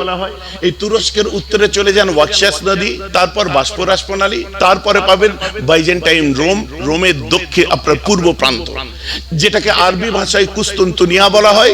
কুস্তুনতুনিয়ার যুদ্ধ পড়েছেন নিশ্চয়ই, শুনেছেন, যাকে আরবি ভাষায় কুস্তুনতুনিয়া বলা হয়, ইংরেজিতে বলা হয় কনস্টান্টিনোপল। এই বাইজেন্টাইন রোম, রোমের যে সম্রাট, ওর নাম ছিল, আরবিতে বলা হতো হারকুল, ইংরেজিতে বলা হতো হারকিউলিস। শক্তিশালী বাদশা, রোম সম্রাট গো। রোম সম্রাটের বালাখানা একটা শোনেন না, কাইসারে রোম বলা হতো, রোম সম্রাটের বালাখানা। আর একে বাংলায় বলা হয় হেরাক্লিয়াস। Heraclius Rome. এই রোমের বাদশা হেরাক্লিয়াস বা হারকুল বা হারকিউলিসের মাথার যন্ত্রণা কিছুতেই কমতো না। মাথার যন্ত্রণা হতেই চলতো, মাথার যন্ত্রণা কিছুতেই বন্ধ হতো না, মাথার যন্ত্রণা চলেই যেত, মাথার যন্ত্রণায় ছটফট করতো। অত শক্তিশালী মানুষ মাথার যন্ত্রণায় কাবু হয়ে যেত। জামানাটা ছিল ওমর ইবনুল খাত্তাবের জামানা। হযরত ওমর ফারুকের কাছে এসে খবর, হুজুর আপনার হারকিউলিস রোম মানে হারকুল রোম, হেরাক্লিয়াস রোম, রোমের বাদশার মাথার যন্ত্রণা হয়, কিছুতেই ভালো হয় না, হুজুর আপনি একটু দোয়া করে দিন। হযরত ওমর ফারুক একটা টুপিকে নিয়ে সেই টুপিটা একদিন পরে তার কাছে দিলেন। দেওয়ার পরে বলল, এই টুপিটা ওর মাথায় দিতে বলবে, ওর মাথার যন্ত্রণা ভালো হয়ে যাবে আল্লাহর রহমতে। টুপিটা যে দেওয়া হলো, টুপি নিয়ে যে মাথায় দেয়, মাথার যন্ত্রণা সঙ্গে সঙ্গে গায়েব। বলেন না সুবহানাল্লাহ। আবার খুলে মাথার যন্ত্রণা এসে যায়, আবার টুপি মাথায় দেয়, মাথার যন্ত্রণা গায়েব, আবার টুপি মাথায় দেয়, মাথার যন্ত্রণা এসে যায়। রাজা বাদশা মানুষ, এর মধ্যে কি আছে আমায় দেখতে হবে।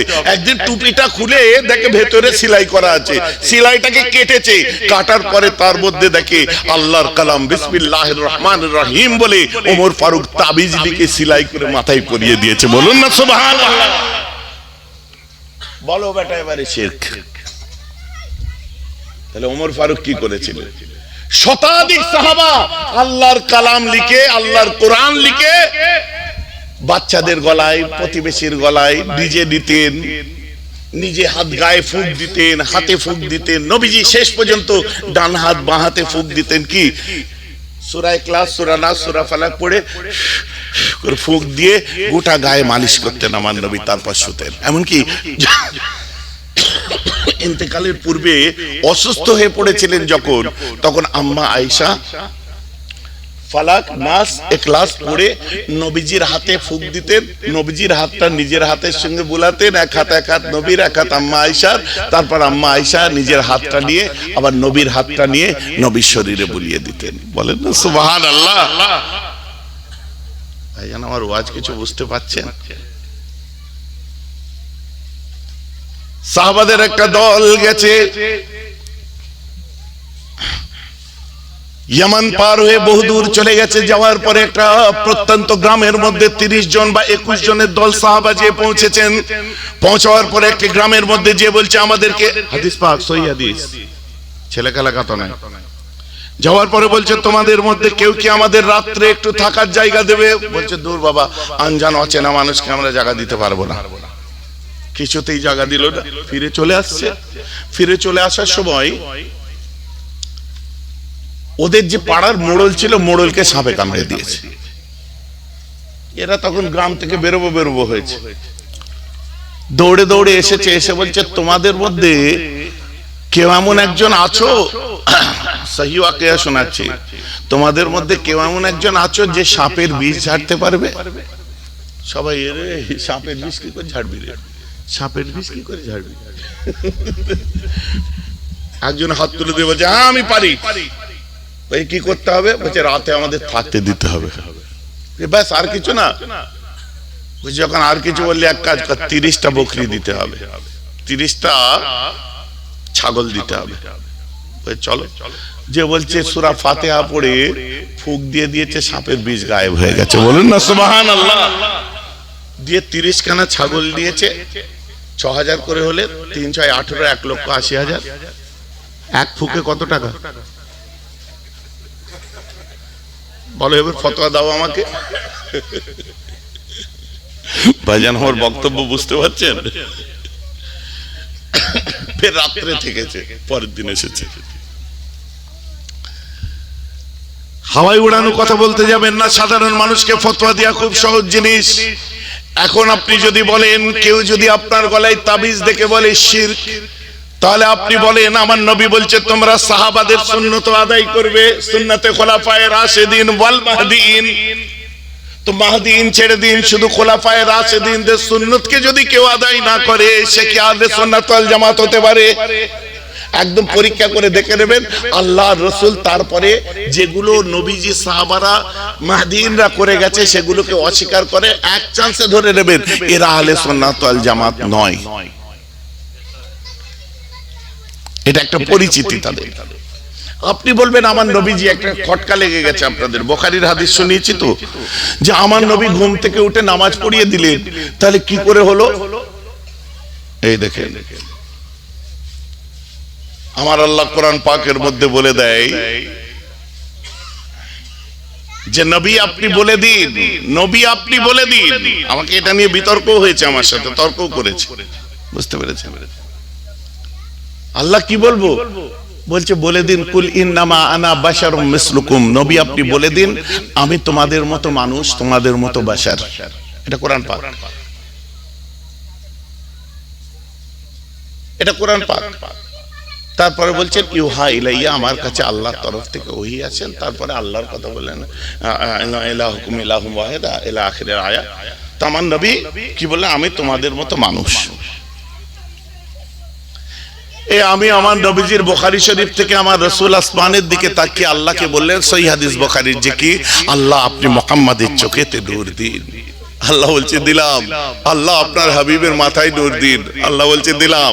আল্লাহ আপনি আপনার হাবিবের চেহারাতে নূর দিন। আল্লাহ বলছে দিলাম। আল্লাহ আপনার হাবিবের সিনাতে নূর দিন। আল্লাহ বলছে দিলাম।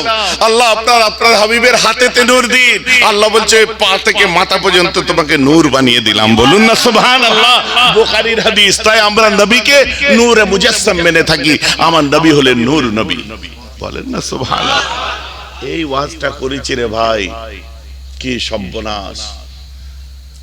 একজন ফুট করে উঠে দাঁড়িয়ে পড়েছে, দাঁড়িয়ে বলছে আল্লাহ কোরআনে বলছেন কুল ইন্নামা আনা বাশারুম মিসলুকুম, আর আপনি বলছেন যে নবী আমাদের মতো মানুষ, আমার নবী নূর।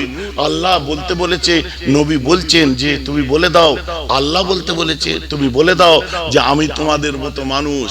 আমার নবী বলে দিলেন ইন্নামা আনা বাশারুম মিসলুকুম, আর আপনি বলছেন নবী নূর। আচ্ছা ভাই এখানে আসেন, উপরে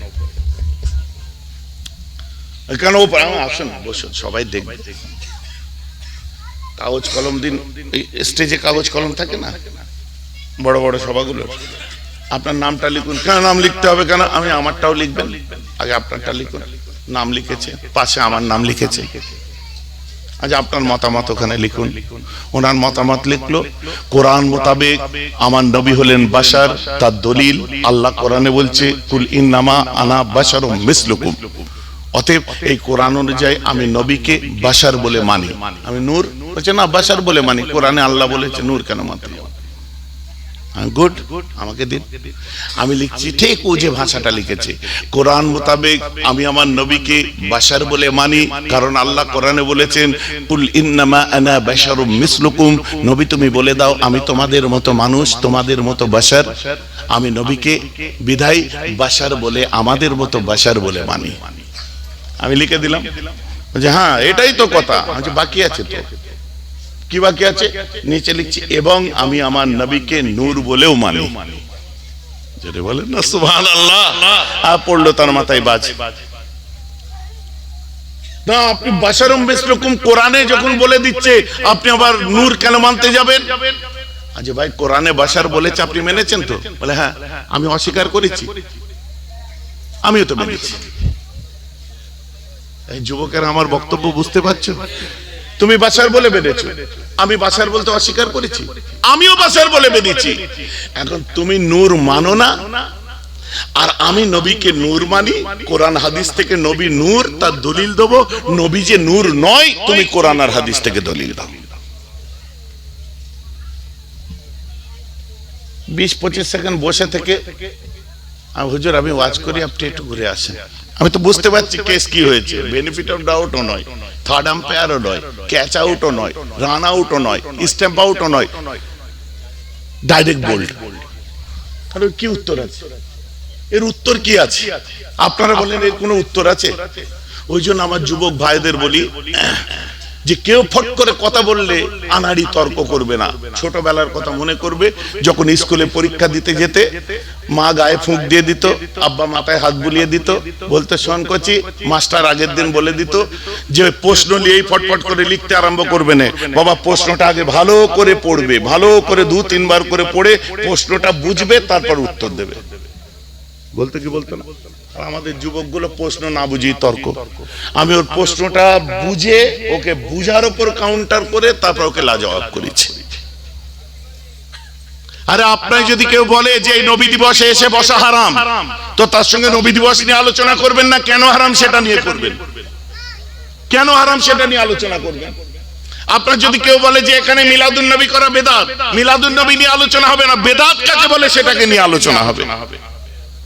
আমরা মিলাদুন নবী নিয়ে আলোচনা তর্ক করছি। আমরা এখানে বসালে বসেছি তো কি হয়েছে? না, প্রশ্ন ওখানে নয়, হারাম কেন সেটা আমায় আগে বুঝিয়ে দাও। হারাম কাকে বলে, ওর ডেফিনেশন কি আমায় বুঝাও। লেভেলটা তুলে নাও উপরে তর্কের। হুজুর একটু কানটা এদিকে রাখবেন। আমার আল্লাহ বলেছেন কুল ইন্নামা আনা বাশারুম মিসলুকুম, নবী তুমি বলে দাও আমি তোমাদের মতো মানুষ। আমার আল্লাহ এ কথাও কোরআনে বলেছেন। কুল, কুল কথার অর্থ হচ্ছে নবী বলে দাও। কুল ইন্নামা আনা বাশারুম মিসলুকুম, কুল মানে নবী বলে দাও, এলান করে দাও আমি তোমাদের মতো মানুষ। কুল মানে এলান করে দাও। যেমন এ কথা আল্লাহ বলেছে আমি তোমাদের মতো মানুষ, এলান করে দাও, তেমন আল্লাহ এ কথাও বলেছে কুল, নবী এলান করে দাও হুয়াল্লাহু আহাদ, আল্লাহ হলেন এক। বলেন না সুবহানাল্লাহ। এর কি উত্তর দেবেন এবার? এর কি উত্তর দেবেন? তাহলে তানাকে চিনতে গেলে তোমাকে প্রয়োজন হয়। তুমি এখানে আছো, আমি জিজ্ঞেস করছি তোমার আব্বা কেমন আছে, তো তানার খবর নিতে গেলে তোমাকে লাগে। তো তানার খবর নিতে গেলে তানার হাবিবকে লাগে। বলুন না সুবহানাল্লাহ। এই জিনিসটা মাথার মধ্যে ঢুকিয়ে নেন আজকে। ভাইজান কথা বোঝা যাচ্ছে তো নাকি? এখানে যদি কেউ না থাকে আমি কার বাপের কথা খুঁজে নেব? আমার রাসূল আবু কুবাইসের উপর উঠে গেলে, উঠে যে বললেন আসাদ্দাক, তোমরা কি আমার কথাই কেউ সাক্ষ্য দেবে? কি সাক্ষ্য দেবো ইয়া রাসূলুল্লাহ? বলো না সাক্ষ্য, আমার কথা মেনে নেবে, মানবে? হ্যাঁ বলুন মানবো। বলছে তাহলে তোমরা আপনার তাসদীক দাও যে আল্লাহ ছাড়া কোনো মাবুদ নেই, আর মুহাম্মদ সাল্লাল্লাহু আলাইহি ওয়াসাল্লাম আমি হলাম তার রাসূল। বলেন না সুবহানাল্লাহ। এটা আল্লাহ আগে বলেছেন না রাসূল আগে বলেছেন? দাদা না, আমাদের যে আল্লাহ যে আল্লাহ, এটা আমাদেরকে প্রথম কে বলেছে? আমার রাসূল বলেছেন। তো রাসূল বললেন, যারা তাসদীক দিয়েছে তারা আবু বকর ওমর ফারুক হলেন, আর যারা তাসদীক দেয়নি তারা আবু লাহাব আবু জাহেল হলো। তাহলে তানাকে চিনতে গেলে তোমাকে আমাদের লাগবে হে রাসূল। বলেন না সুবহানাল্লাহ। যেমন বলছে বলে দাও আমি তোমাদের মতো মানুষ, তেমন এই কথাটাও তানাকে দিয়ে বলছে বলে দাও যে হুয়াল্লাহু আহাদ, সে আল্লাহ, তিনি হচ্ছেন এক। বলেন না সুবহানাল্লাহ। ভাইজান আমার বক্তব্য বুঝে যাচ্ছে তো? সুর টান পরে শুনবেন, মূল মুদ্রাটা আগে শুনে নেন। এখন এই কথা সামনে রাখার পরে যদি আমাদের কবরে যাওয়ার পরে প্রশ্ন করবে, বুখারী মুসলিম অনুযায়ী একটা প্রশ্ন হবে, আর অন্যান্য হাদিসকে যদি আমি জমা করি তাহলে আরো 3টে প্রশ্ন বাকি থাকবে। সেটা কি? মান রব্বুক, তোমার রব কে? অমা দীনুক, তোমার দিন কি, অমান নবিয়ুক, তোমার নবীকে, লাস্টে তোমার আল্লাহকে, তোমার রাসূলকে, তোমার দিন কি। ঠিক আছে, বুখারী মুসলিম অনুযায়ী কবরে যাব একটাই প্রশ্ন হবে। প্রশ্নটা কি? মা কুনতা তাকুলু ফি হাযার রাজুল, নবীর চেহারাটা দেখানো হবে। হ্যাঁ, এর সম্পর্কে তোমার মতামত বলো। এখন নবীর সম্পর্কে মতামত বলো, মতামত যদি সঠিক হয় তবেই তুমি মুমিন, আর নবীকে মানার যদি পদ্ধতি ভুল হয় তুমি মুমিন নয়। এখন ওই বক্তাটা যদি বলে যে বলে নবী আমাদের মতোই তো ছিলেন, হুম রিজালান নাহনু রিজালুন, তারাও মানুষ আমরাও মানুষ, নবীও যা আমিও তাই, উনি নবী আমি নবী নয়, এতটুকু তফাৎ। নাউজুবিল্লাহ বলেন, আমাদের মতোই মানুষ। ভুল হয়ে গেল বিশাল। কারণ বুখারী শরীফ খুলে দেখুন, আল্লাহ রাসূল হঠাৎ রোজা রাখতে আরম্ভ করলেন। রোজা রাখছেন, রোজা রাখছেন, এত রোজা রাখছেন, এত রোজা রাখছেন, নবীজি এত রোজা রেখেছেন, সাহাবারাও দেখা দেখি রোজা রাখতে আরম্ভ করলেন। আর সব সাহাবারা কষ্টে অজ্ঞান হয়ে পড়ে যাচ্ছে। আমার নবী বলছেন তোমরা রোজা রাখা বন্ধ করো। সাহাবারা বলছেন হুজুর আপনি যে রোজা রাখছেন, আমার নবী বললেন মিন আইয়ুকুম মিন্নি, আমার মতো তোমরা কি, আগে বলো। আরে আইয়ুকুম মিন্নি, কোরআনে আমার নবী কি বলছেন? আমি তোমাদের মতো মানুষ। আর রোজা রাখতে সাহাবারা যখন পাচ্ছে না, আমার নবী বুখারীতে কি বলছে? আমার মতো তোমরা কি আছো বলো। এখন আমার ওয়াজ বোঝা যাচ্ছে তো নাকি? কি হলো কেস? কেস কি হলো? মানে আমার নবীর মতো কেউ নয়, বলেন না সুবহানাল্লাহ। তোমরা আমার মতো কে আছো বলো। লাইসা কামিসলুনা শাইউন, আমার মতো কোনো কেউ নেই। কে আছো আমার মতো বলো। আমার রাসূল রোজা রাখছেন, রোজা বুখারী থেকে আমি কোট করলাম। সত্যি তো আমার রাসূলের মতো কেউ নেই। আমার নবী ওযু না করে নামাজ পড়িয়েছিলেন। কেন আমরা পারবো না? কারণ আমার মতো তোমরা কে বলো। আমার নবী এই কথা বলতে পারেন, আমার মতো কি তোমরা কেউ? হাদিস পাকের মধ্যে বুখারীর মধ্যেই পাওয়া যাচ্ছে। আমার রাসূল সম্পর্কে শুধু নয়, এই সমস্ত নবীদের সম্পর্কে বলা হচ্ছে একটা সাধারণ মানুষের ঘুম আর আল্লাহর নবীদের ঘুমের মধ্যে আসমান জমিনের তফাৎ আছে। কারণ বুখারী খুলে দেখুন, সেখানে লিখছে যখন নবীরা ঘুমায় তাদের হাত ঘুমায়, পা ঘুমায়, চোখ ঘুমায়, বা সবকিছু ঘুমায়, কিন্তু তাদের কল্পটা জেগে জেগে থাকে। আর সাধারণ মানুষ যখন ঘুমায় ওর গোটা কল্প থেকে গোটা শরীরটা ঘুমিয়ে যায়। নবীদের যদি কল্প জেগে না থাকে, ওহী আসলে বুঝবে কি করে? সুবহানাল্লাহ বলেন না। তো সমস্ত নবীরা যখন ঘুমায় তাদের কল্প জেগে থাকে, তাই নবীরা বুঝতে পারেন যে ঘুমের ঘরে তার উজু নষ্ট হয়েছে কি হয়নি। যার জন্য নবীদের জন্য উজু করা শর্ত ছিল না, যখন খুশি নামাজ পড়িয়ে দিতে পারেন। আমাদের যে সব ঘুমিয়ে যায়, তাই আমাদের উজু ছাড়া নামাজ হয়নি। এখন বলুন আইয়ুকুম মিন্নি, নবী বলছে আমার মতো তোমরা কে বলো। বলুন কে আপনারা আমার নবীর মতো? এইজন আমাদের আকীদা কত মজবুত বোঝা যাচ্ছে। আর এই বক্তব্য শুনে কমেন্ট করবে কি করে? ওই যে আপনার মোবাইল দেখে দেখে এখন হুজুর হয়েছে, এই বক্তব্য কমেন্ট করবে কি করে? যার জন্য এই জায়গা থেকে টেনে লেভেলটা এই জায়গায় নিয়ে এসে আসেনি, এই জায়গায় নিয়ে এসেছে, যাতে এদের মাথার উপর দিয়ে যায়। কাটো আমার কথা এবার তুমি। শুধু তাই নয় মুসলমান, বুখারী মুসলিম থেকে কোট করছে আল্লাহ রাসূলের, আমার নবীজি এক সময় ঘরের মধ্যে বসে আছেন, একজন সাহাবা এসে বললেন হুজুর আনসারী সাহাবার উটটা পাগল হয়ে গেছে। হুজুর আনসারী সাহাবার উটটা পাগল হয়ে গেছে। নবীজি বললেন কই চলো যাই। ইয়া রাসূলুল্লাহ, ওমর ফারুক বলছেন ইয়া রাসূলুল্লাহ, হুজুর সে যে বিশাল ষান্ডা উট, তরু তাজা উট, হুজুর ওর কাছে কি করে যাবেন? ও 1.5-2 টন মাল লোড নেয়, মোটা মোটা পাহাড়ি গাছ দিয়ে তাকে বাঁধা আছে, চতুর্দিক ওই রকম গাছের গুড়ি দিয়ে ঘিরে দেওয়া হয়েছে, আশেপাশে কেউ ঘেঁষতে পারছে না। ওই দূরে দেখুন হুজুর, আর লোক ভিড় করে দেখছে, কেউ কাছে ঘেঁষতে পারছে না। আমার নবী বলছে কিচ্ছু হবে না, চলো না আমি যাই। কুরবানির গরুটা পাগল হয়ে গেছে। আপনি যে বলছেন ভাইজান চলেন না, আমার গরুটা পাগল হয়ে গেছে, গোটা মাঠ ঘুরে বেড়াচ্ছে, কিছুতেই ধরা যাচ্ছে না, একবার চলেন না। আমি আসবো হয়তো তোমাদের কথা শুনে, কিন্তু গরুর শিং দেখে ওর ধারে বারে আর ঘেঁচবো? কোথা গুঁতোতে কোথায় গুতিয়ে দেবে, 15 দিন সে বাথরুমে যাওয়া মুশকিল হয়ে যাবে। কি গো, কথা বুঝতে পারছেন তো নাকি? আমার নবী বলছেন চলো না যাই। নবীজি যখন হেঁটে যাচ্ছে, ওমর ফারুক সাহাবাদের বলছে রেডি থাকবি, খেপা উঠ, বুঝলি তো, চ। নবীজি যাচ্ছে, উঠ দূর থেকে দেখে যেদিকে আমার রাসূল সেদিকে মাথা ঘুরিয়ে দূর থেকে দেখছে, ওই নবী আসছে, উঠ দেখছে। লোকের ভিড়ের মধ্যে নবীজি আমাকে হারিয়ে ফেলেছে উঠ, আবার দড়ি ছেঁড়া ছেড়িয়ে একদম আরম্ভ করে দিয়েছে।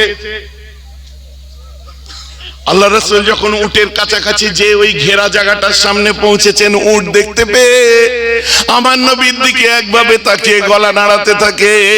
হাদিসটা খুলে দেখুন, চোখের পানি রাখতে পারবেন না। সেখানে এইভাবে বলা হচ্ছে যে উটটা আল্লাহ রাসূলকে দেখা মাত্রই 4 হাত পায়ে বাচ্চা ছেলের মতো নাচতে আরম্ভ করে দেয়। আমার নবী ঘেরা জায়গাটাকে, দরজাটা খুলে এবারে ঢুকবেন। ওমর ফারুক বলছে হুজুর আর কাছে যাবেন না। এ কিছুই হবে না ওমর, চলো তো, আমি আপনি পারবো না, কারণ আমার নবী যে বলছেন আমার মতো তোমরা কে আগে বলো, বলেন না সুবহানাল্লাহ। আমার নবী চলে গেছেন, উটের বাঁকা গলা, তার নিচে দুটো পা।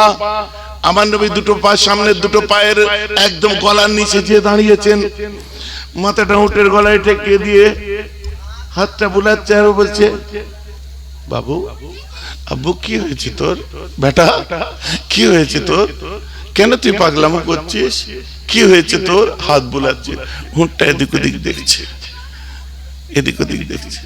খেতে দেয় রে তোকে টাইম মতো, তোকে অনেক বেশি লোড তুলে দেয়, কি হয়েছে তোর, তোকে অনেক কষ্ট দেয়? উটের 2 চোখ দিয়ে ঝরঝর করে পানি পড়ছে। দুঃখ শুনছে, উটের দুঃখ শুনছে আমার রাসূল। আমার নবী বলছেন ইন্নী আরা মা লা তারাউনা ওয়া আসমাউ মা লা তাসমাউ ওয়া ইন্নী আ'লামু মা লা তা'লামুন। আমি যা জানি তোমরা তা জানো না, আমি যা দেখি তোমরা মোটেই তা দেখো না, আর আমি যা শুনতে পাই তোমরা কেউ শুনতে পাও না। এবার বলুন কে নবীর মতো?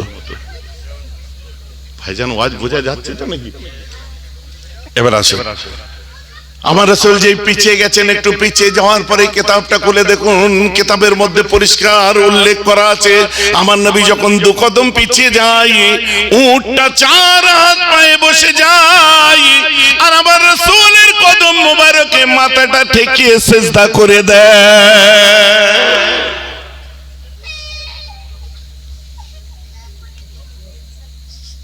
সাহাবায়ে কেরামরা বললেন ইয়া রাসূলুল্লাহ, একটা অবলা জন্তু যদি আপনাকে সিজদা করতে পারে, আমরা আপনাকে এত ভালোবাসি, আমরা কেন করতে পারবো না? আমার নবী উত্তর দিয়েছিলেন আমাদের শরীয়তে মানুষ মানুষকে সিজদা করার কোনো বিধান নেই, যদি থাকতো ওটা আবার লম্বা আলোচনা হয়ে যাবে। তো বলেছিলেন যদি এমন কোন হুকুম থাকতো তাহলে দুনিয়ার মেয়েগুলো তাদের স্বামীদেরকে সিজদা করা দরকার, তো সিজদা করতে হবে না, কারণ আমার নবী বললেন আমাদের শরীয়তে, মানে আল্লাহ এবং রাসূলের শরীয়তে। সাহাবারা কোনদিন বলেননি আল্লাহ জানে, সাহাবারা বলতেন আল্লাহ ওয়া রাসূলু আ'লাম, আল্লাহ ওয়া রাসূলু আ'লাম, আল্লাহ এবং তার রাসূল জানেন। সাহাবারা কোনদিন এই কথা বলতেন না আল্লাহ জানেন।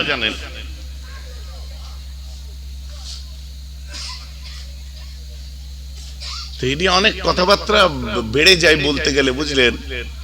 অনেক ক্ষেত্রে স্লোগান দেয় না, আল কোরআনের আলো ঘরে ঘরে জালো। আমার রাসূল হুজ্জাতুল বিদার সময় 2টো জিনিস রেখে গেছেন, 2টো জিনিস রেখে গেছেন, একটা কোরআন আর একটা সুন্নাহ। তো আমাদের শুধু কোরআনের কথা, কোরআনের আলো ঘরে ঘরে জালো না বলে আমরা যদি বলি কোরআন সুন্নাহর আলো ঘরে ঘরে জালো, বলুন না সুবহানাল্লাহ। জুনায়েদ সুন্দর কথা বলে, আমায় ভালো লাগে। আপনার নারে তাকবীরের পরে বলে, নারে মুস্তাফা মারহাবা মারহাবা। শুনুন, নারে তাকবীরের পরে বলে, নারে মুস্তাফা মারহাবা মারহাবা। শুনুন, নারে তাকবীরের পরে বলে, নারে মুস্তাফা মারহাবা মারহাবা। শুনুন, নারে তাকবীরের পরে বলে, নারে মুস্তাফা মারহাবা মারহাবা। শুনুন, তো যাই হোক, সব কিছুর মধ্যে তাহলে রসুলকে মানার পদ্ধতিটা আমাদের কেমন হওয়া দরকার। এর জন্য আমাদের মূল যে এতেকাদের উপরে আলোচনা, এগুলো আমাদের আলোচনার মধ্যে নিয়ে আসা। আমরা যে সত্যি যে কাজগুলো করি, আমরা বায়াত হই, আমরা তেল পানি পড়ে নিই, আমরা সোহবত ইখতিয়ার করি, আমরা যে আপনার আল্লাহ ওয়ালাদের কাছে কাছে যে আমরা থাকি, কেন থাকি, সবের পিছনে দলিল আছে। আপনি বাপ চাচাদের সোহবতে গিয়ে থাকেন, আল্লাহর ওলিদের বড় বড় উলামাদের সোহবতে গিয়ে থাকেন, কেন জানেন? কোরআন বলছে বিসমিল্লাহির রহমানির রহিম, ইয়া আইয়ুহাল্লাযীনা আমানুত্তাকুল্লাহা ওয়া কুনু মা'আস সাদিকিন। হে দুনিয়ার তাকওয়া করনে ওয়ালা মুমিনেরা, ওয়া কুনু মা'আস সাদিকিন, তোমরা দিনদার নেককার আল্লাহ ওয়ালা সাদিকিন সালেহিন আবিদিন আল্লাহ ওয়ালাদের সাথী হয়ে থাকো। বলুন না সুবহানাল্লাহ। তাই আমরা তাদের সাথী হই। আমরা যে বায়াত হই এমনি নাকি? সুন্নাত তো এটা। বুখারী শরীফ কিতাবুল ঈমান হাদিস নাম্বার 18, ইন্টারন্যাশনাল আপনার নাম্বার কিতাবুল ঈমান খুলে দেখুন। আন উবাদা বিন সামিত কানা শাহীদ বদরা ওয়া হুয়া আহদুন নুকাবা লাইলাতুল আকাবা আন্না রাসূলুল্লাহ সাল্লাল্লাহু তাআলা আলাইহি ওয়া সাল্লাম قال وحوله عصابة من أصحابه بايعوني على أن لا تشركوا بالله شيئا ولا تسرقوا ولا تزنوا ولا تقتلوا أولادكم ولا تأتوا ببهتان تفترونه بين أيديكم وأرجلكم ولا تعصوا في معروف أو كما قال عليه الصلاة والسلام রাহুল বুখারী। বুখারী শরীফের হাদিস। কি বলছে? নবীজি সাকিফায়ে বনি সাঈদায় বসে সাহাবাদের বললেন, ফাতহ মক্কার পর আর কোনো ঝামেলা নেই, সব ইসলাম ছড়িয়ে গেছে, এভরিথিং ইজ গোইং স্মুথ। কি বললেন? বায়উনি, তোমরা আমার হাতে বায়াত হও। বায়াত, এটাকে বায়াতুল খুলুস বলা হয়। আমাদের বায়াত কথার অর্থ হচ্ছে অঙ্গীকারবদ্ধ হও, আলা আল্লাহ তুশরিকু বিল্লাহি শাইয়ান, যে আল্লাহর সঙ্গে কারো শরীক করব না। আমরাও বায়াত হই যে আমরা কোনো কবরে যে মাথা ঠুকবো না, আমরা কোনো কবর ধোয়া পানি খাবো না, আমরা যে পীরের পায়ে সেজদা করব না, আমরা পীরকে উস্তাদ বলে মানি, এর থেকে বেশি আমরা বেশি ভক্তি দেখে ঈমান নষ্ট করব না। কথা বুঝতে পারছেন কি পাচ্ছেন না? পীর মানে উস্তাদ, যাকে আরবিতে বলা হয় শায়েখ, কোরআনের ভাষায় বলা হয় ওলিয়া মুর্শিদা, ফার্সি ভাষায় পীর বলা হয়। যেমন নামাজকে সালাত বলা হয়, রোজাকে সাওম বলা হয়, ফেরেশতাকে মালায়েক বলা হয়, তেমন পীরকে ওলিয়া মুর্শিদা বলা হয়। বলুন না সুবহানাল্লাহ। ভাইজান বোঝা যাচ্ছে তো নাকি? তো আমরা এই সুন্নাত তরিকায় আমরা বায়াত হয়ে থাকি, তো অসুবিধা কি? তাবিজের কথা তো হয়ে গেল আগে, তেল পানি পড়া হয়ে গেল আগে। এখন এখানে একটা সস্তা কথা আসবে কি, যে হুজুর আপনাদের ব্যবসার আলোচনা করছেন, ওইটাই তো কথা, আমার তো দোকানই নেই, তো ব্যবসার কি আলোচনা করব? এতক্ষণ এটাই তো বললাম যে আমি যে গদিতে বাইরে দরবারে বসে থাকবো, আমার তো গদিই নেই। কি আছে নাকি? তোমরা তো আমার দেশের মানুষ, বলো না আমার গদি দেখেছো? তাহলে আমার দোকানই নেই, তো ব্যবসার কথা কি বলবো? কিন্তু সুন্নাত তরিকাকে তো তুমি অস্বীকার করতে পারো না, যার জন্য এটা তো জায়েজ করার দেওয়া হয়েছে। তার মানে তাবিজের ব্যবসা করা নয়, তার মানে কিছু জানুক আর না জানুক ফুঁক মারার ব্যবসা করা নয়। পদ্ধতিটা আছে, একটা দুটো জিনিসের সমন্বয়ে মানুষ, একটা হলো রূহ, একটা হলো জিসম। জিসমানি রোগ হলে ডাক্তারের কাছে যাও, কারণ আমার রাসূল সেটা শিখিয়ে দিয়েছেন।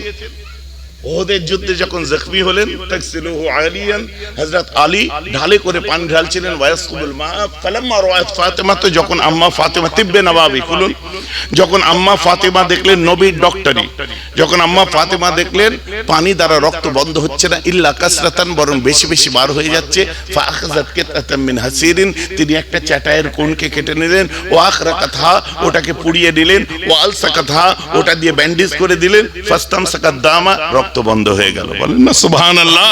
কেন? নবী নিজের গায়ে ফুঁক দিয়ে নিজের হাত বুলিয়ে দিলে রক্ত বন্ধ হতো না? ভাইজান বুঝতে পারছেন তো নাকি? তো জিসমানি যখন ক্ষয়ক্ষতি হবে, রাফিদাতুল আসলামিয়া একজন মহিলা ডাক্তার ছিলেন নবীর জমানায়। কেন ছিলেন? জিসমানি রোগের জন্য ডাক্তার, রুহানি রোগের জন্য রুহানি ভাবে যারা কোরআন সুন্নাহকে সামনে রেখে কাজ করে তাদের প্রয়োজন।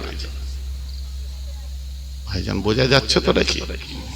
আর কেউ বলতে পারবেন না মেহরাব সিদ্দিকী নিজে তেল পানিতে ফুঁক দিয়ে দেয় আর ওনার শরীর খারাপ হলে আম্বানিদের হসপিটালে যায়, এ কথা আমায় শুনতে হয়েছে। পাগলু, ওটা জিসমানি রোগের জন্য যেতে হয়।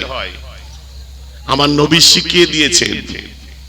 আব্দুল্লাহ ইবনে আমর ইবনুল আস রাদিয়াল্লাহু আনহু সন্তানের যখন পেটের বেদনা হয়েছিল এবং পেটে কোন একটা মানে ফুলে ওঠা বা কিছু একটা দরদ হয়েছিল, তখন উনি রাফিদাতুল আসলাবিয়ার কাছে পাঠিয়েছিলেন এবং শেগাফ করেছিলেন। ঠিক এই কথা, শেগাফ মানে অপারেশন, ওটাকে কেটে অপারেশন করে দিয়েছিলেন, উনি সুস্থ হয়েছিলেন। কেন? নবী হাত বুলিয়ে দিলে ঠিক হতো না? নবীজি ডাক্তারের কাছে কেন পাঠিয়েছিলেন? ওই জন্য বললাম আহলে সুন্নাত ওয়াল জামাত চিনতে গেলে আপনার এইগুলোকে নিয়ে যাচাই করতে হবে। আর ওয়াজ করব না, মোটামুটি বুঝতে পেরে গেছেন তো আজকের কি আলোচনা হলো? ঘটনা শুনলেন একটাও শোনেন, সুর টান শুনলেন না, শোনেন। এতেকাদি কিছু বোঝার কিছু অথেন্টিক আলোচনা আজ আমি করলাম, যে আলোচনাটা হয়তো ইতিপূর্বে আপনাদের মাঝে এত ডিপ আলোচনা হয়তো আমি করিনি। ইনশাআল্লাহ দোয়া করেন, এর আরো ডিপ আলোচনা আছে, আরো ভেতরে ঢোকা যায়। যত ভেতরে ঢুকবো ঢুকতেই থাকবো। সিলসিলায় ফুরফুরা শরীফ বানে ভেসে আছেন মুজাদ্দিদ জামান আলেম ওলামাদেরকে দিয়ে যেটা আমাদের কাছে রেখে গেলেন, ওটা ফুরফুরা সিলসিলার নাম, কিন্তু ওই আকীদাটার নাম হলো আকীদায়ে আশারি মাতুরিদি, যেটা সারা পৃথিবীতে অধিকাংশ মানুষ মেনে চলে। সব থেকে বড় জামাত ওটাই হবে আশারি মাতুরিদি। আল্লামা রুহুল আমিন রাহমাতুল্লাহ আলাইহি লিখছেন আকীদাগতভাবে আমরা আশারি মাতুরিদি। মেজে হুজুর দাওজান তার কিতাবে লিখছেন যে আকীদাগতভাবে আমরা আশারি মাতুরিদি, যেটা পূর্ব ভারতে নাম ফুরফুরা সিলসিলা। বলেন না সুবহানাল্লাহ? বোঝা যাচ্ছে তো নাকি? অতএব আমরা কাউকে কামড়াই না। আমাদেরকে যখন কেউ কিছু বলে তখন আমরা একটুখানি শুনিয়ে দিই কথাগুলো, যে একদম চুপ করে থাকি না, যে এগুলো আমরা সঠিক পথে চলছি। ছেলেরা যুবকেরা বোঝো, এখন তো সব গলাবাজি করার সময় এসেছে না? গলাবাজি করে এক একজন এক এক রকম কথা এমন হাত পা ছুটছে যেন লক্ষ লক্ষ মানুষ ওয়াজ শুনছে। আমাদের বুকে বল আছে, যখন খুশি ক্যামেরাম্যানকে বলবো লোক দেখাও, কিন্তু তাদের বুকে বল নেই। জানেন, সামনে 10-20টা ইউটিউবার আছে আর পেছনে ময়দানে বাচ্চারা খেলা করছে। এগুলো সব এক্সপোজ হয়েছে, আপনারা দেখেছেন। চলেন আমার রাসূলের উপর একটু সালামের নজরানা পেশ করি। ইয়া নবী সালাম